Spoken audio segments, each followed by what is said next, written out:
Hello, I'm Carrie Hazley with the National Weather Service for Alaska statewide weather. It is an active weather day across the state of Alaska with an area of low pressure, fast moving one, and a strong one out over the western part of mainland Alaska.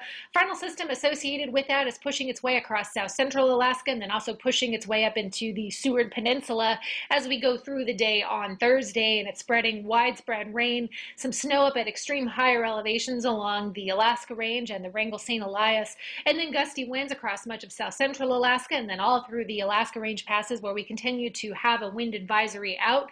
That'll take us into the early part of Friday morning. And with that, widespread rain, and we're also seeing a fog up over the Arctic coast, and those conditions are going to continue as we go into the overnight hours tonight. So fog continuing to hang out up along the Arctic coast, but precipitation pushing its way up that way as well as this area of low pressure continues to shift rapidly north. We'll see that frontal boundary skirt its way across south central Alaska, but leaving behind it still some gusty winds. And we will see precipitation linger across much of the state through the overnight hours tonight.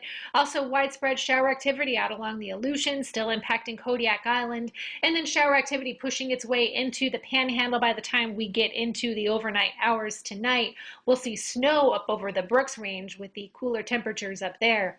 Now for the day on Friday, we'll see that low continue to weaken as it pushes its way to the north, but shower activity is likely to linger across most of mainland Alaska with some snow up over the higher terrain as it cools down on the backside of that low. We see another area of low pressure pushing its way up along the Alaska Peninsula and then in towards the Bristol Bay area. And then a third area of low pressure pushing its way into the far western part of the Aleutians. That's going to be our next big weather maker, and it is a strong system at that. Lingering frontal boundary will continue to produce showers tomorrow out over the Panhandle.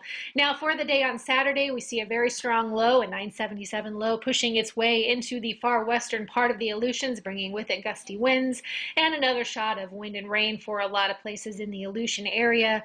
We see an area of low pressure pushing its way from Kodiak Island eastward into the Gulf of Alaska, bringing with it another shot of rain for coastal areas and then some potential for some snow up over higher elevations, and continued chances for snow and mixed precipitation lingering up over the Brooks Range and then stretching up into the Arctic.